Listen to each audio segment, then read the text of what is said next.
आपको आज आने का मुख्य रीजन क्या है? देखिए, हम लोग तो ऐसे पूरे बिहार घूमते रहते हैं और आज आने का यहाँ स्पेशल मकसद था कि हमारे छोटे भाई थे पवन कुमार, उनकी 5 तारीख को जातिवादी गुंडों के द्वारा हत्या कर दिया गया। इस वजह से उस मामले में अभी तक पुलिस के द्वारा जो समुचित कार्रवाई होनी चाहिए थी वो नहीं हो पाई है। इस वजह से हम लोग को आना पड़ा है और ये घटना इतना हृदय विदारक है कि बिहार में जो कि खुद मुख्यमंत्री नीतीश कुमार जी का गृह जिला है नालंदा, और वो दावा करते हैं सुशासन का, लेकिन रोज दिन प्रतिदिन जिस प्रकार से सुशासन के सरकार में, नीतीश कुमार के सरकार में दलितों के ऊपर अत्याचार बढ़ा हुआ है। रोज किसी चमार का, किसी दुसाध का, धोबी का, पासी का, मुसहर का, क्रोम का बाल बच्चा का जब हत्या हो रहा है, उनकी बहन बेटियों का इज्जत आबरू के साथ खिलवाड़ किया जा रहा है, तो सीधे तौर पे सवाल उठता है कि नीतीश कुमार जी बताएं कि सुशासन कहाँ है? ये सुशासन क्या चंद जातियों के लिए है? क्या सिर्फ और सिर्फ बिहार में सुशासन मुख्यमंत्री की जाति के लिए है या फिर जो अपर कास्ट है उनकी जाति के लिए है? दलितों के लिए सुशासन नहीं है। इसलिए इस प्रकार की घटनाओं का अंजाम दिया जा रहा है। इसलिए हम लोग यहाँ पे आज पहुंचे हैं और उनके पवन के न्याय की आवाज को बुलंद करने के लिए आज हम सब, हमारे भीम आर्मी के यहाँ कार्यकर्ता पदाधिकारी, हमारे भीम आर्मी के जिला अध्यक्ष रंजीत कुमार, आजाद समाज पार्टी के जिला अध्यक्ष रोशन जी, हमारे प्रदेश सचिव अनिश जी, हमारे महासचिव मनीष चौधरी जी और सभी लोग यहाँ पे जो मजबूती से यहाँ सभी लोग पहुंचने का काम किए हैं। कहीं ना कहीं इनके दिल में दर्द है कि हमारे भाई की हत्या हुई और प्रशासन और यहाँ की सरकार जो दावा करती है कि हम क्राइम पे जीरो टॉलरेंस का बात करते हैं, यहाँ पे कहाँ जीरो टॉलरेंस है और इस प्रकार घटनाएं बढ़ी हुई है। इसको देख करके समाज में आक्रोश है और मैं आप सबके माध्यम से ये कहना चाहता हूँ कि नालंदा जिला पुलिस प्रशासन के लोग कान खोल करके सुन ले।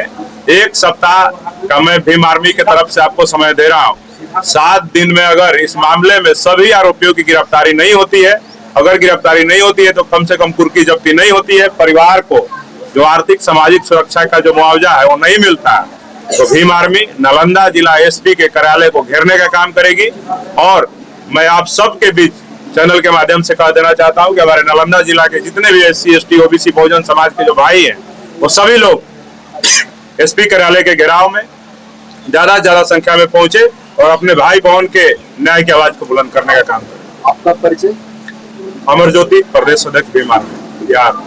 प्रशासन से आपका क्या फीडबैक है जब आपने बात की?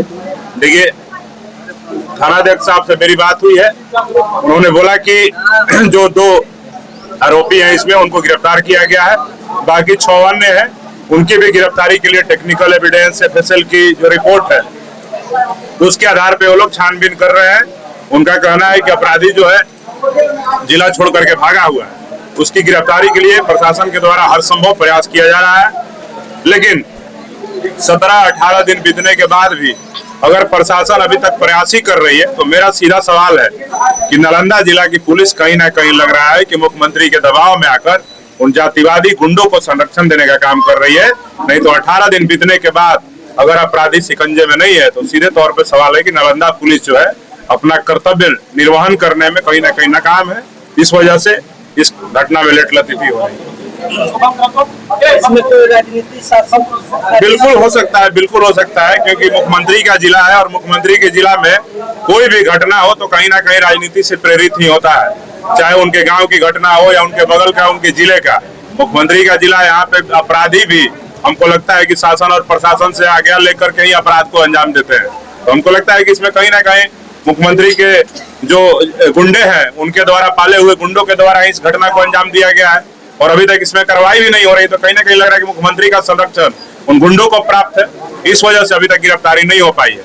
नहीं तो अगर मुख्यमंत्री का संरक्षण प्राप्त नहीं होता है, उनके पार्टी के नेताओं के, उनके विधायकों के, उनके सांसदों के, उनके द्वारा बनाए हुए थाना प्रभारियों के, उनके द्वारा बनाए हुए जिले के DSP SP के द्वारा अगर उनका संलिप्तता नहीं होता, उनका संरक्षण अपराधियों को नहीं प्राप्त होता, तो हमको लगता है कि अभी तक सारे आरोपी पकड़े गए होते, उनके घरों की कुर्की जब्ती हो गई होती। लेकिन सवाल है कि अगर अभी तक 18 दिन बीतने के बाद भी परिवार को न्याय नहीं मिला, सबकी गिरफ्तारी नहीं हुई, उनकी कुर्की जब्ती नहीं हुई, इनको मुआवजा नहीं मिला, तो सवाल है कि सीधे तौर पे इसमें सरकार का कहीं ना कहीं राजनीतिक तालमेल के कारण ही अपराधियों को बचाने का प्रयास किया जाए। क्या आपको लगता है कि नीतीश का राज में अफसर राज और लालू का राज में?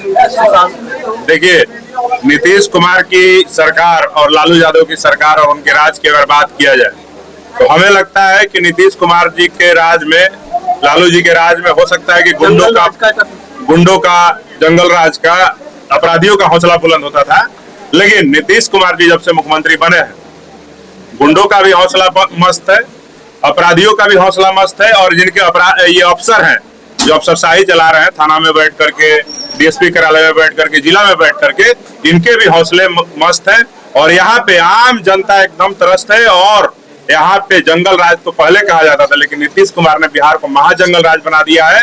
कोई ऐसा दिन नहीं है, कोई ऐसा घंटा नहीं बीतता है कि मेरे फोन पे फोन नहीं आता हो। इस जिले में दलित की हत्या कर दी गई, इस जिले में दलित की बहन बेटी का बलात्कार कर दिया गया, इस जिले में उनकी जमीनें छीन ली गई, और इस प्रकार की लगातार मेरे पास फोन आते हैं। हर दिन कोई घंटा बाकी नहीं रहता है कि बिहार के किसी जिले से फोन न आया हो कि वहां पे अपराध की घटना को, शोषण अत्याचार की घटना को अंजाम नहीं दिया गया है। तो ये बिहार के मुख्यमंत्री का सुशासन का सरकार नहीं, कुशासन और महाजंगल राज है।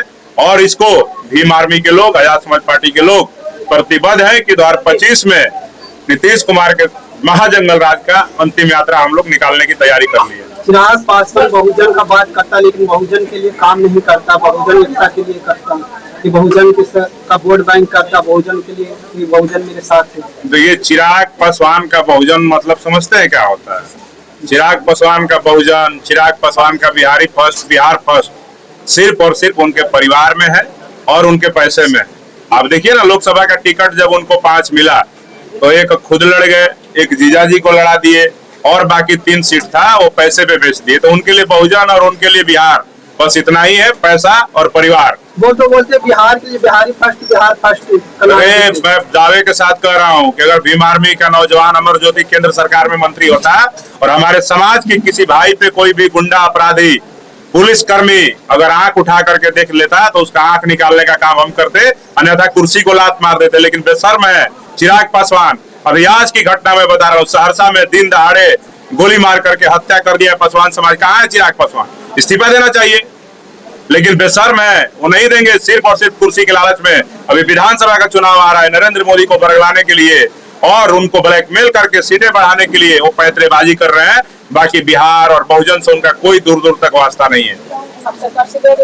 सरकार से हमारा एकमात्र डिमांड है कि बिहार के समस्त जिले के जितने भी अपराधी हैं, जिनके पास भी अपराध का कोई इतिहास रहा हो, जिनके पास हथियार पकड़ा गया हो, जो छिनतई में, छेड़खानी में, गुंडई में और तमाम तरह के घटनाओं में वांछित हो, या कहीं से भी दूर दूर तक थाना के रिकॉर्ड में उनका नाम हो, उन सबका सूची बना करके मुख्यमंत्री, जो बिहार के गृह मंत्री भी हैं, वो सबका सूची बना करके अपने एसपी को आदेशित करें कि सबको या तो सलाखों के पीछे भेजो, या उनको वार्निंग देते हुए कहो कि घर में बैठो या बिहार छोड़ दो, अन्यथा उनका एनकाउंटर कर दो। सरकार से हमारा यही मांग है, तब जाकर के बिहार में सच में सुशासन कायम हो पाएगा, अन्यथा सुशासन असंभव है। ये महाजंगल राज है। ग्रामीण मंत्री साहब का क्या है सर, क्योंकि ग्रामीण मंत्री तो बगल का नहीं है सर। बगल का नहीं सर, बैंक का है। देखिए, आप सोचिए कि जब इस मुख्यमंत्री इस जिले के हैं, बिहार सरकार के ग्रामीण विकास मंत्री इस गांव के हैं, और इस गांव में इस तरह की घटना हो गई, 18 दिन बीत गए, आए थे मंत्री जी? नहीं सर, कोई भी नहीं देखने आया। अब सोचिए कि ये हालात है, मुख्यमंत्री का जिला है, मंत्री जी का गृह गांव है, और इस गांव में अपराध की घटना को, एक दलित के बेटे को हत्या कर दिया गया निर्मम तरीके से। और यहाँ पे अगर मंत्री जी नहीं आ पाते हैं, पहुंच नहीं पाते हैं, इस परिवार को न्याय नहीं दिला पाते हैं, आंसू तक नहीं पहुंच पाते हैं, तो सीधा सवाल है कि कहीं ना कहीं लगता है कि हमको लगता है कि इस गांव के मंत्री, इस जिला के मुख्यमंत्री भी अपराध को बढ़ावा देने में कहीं ना कहीं अपनी भूमिका निभा रहे हैं। 2025 में बिहार में बदलाव होगा? बिल्कुल होगा। भीम आर्मी, आजाद समाज पार्टी कमर कस ली है। यहाँ पे जो हमारे पूरे प्रदेश के अंदर जो भीम आर्मी, आजाद समाज पार्टी के कार्यकर्ता है, पदाधिकारी है, वो मजबूती से कमर कस ली है कि 2025 में बिहार के मुख्यमंत्री नीतीश कुमार जी को सत्ता से बेदखल कर दिया जाएगा।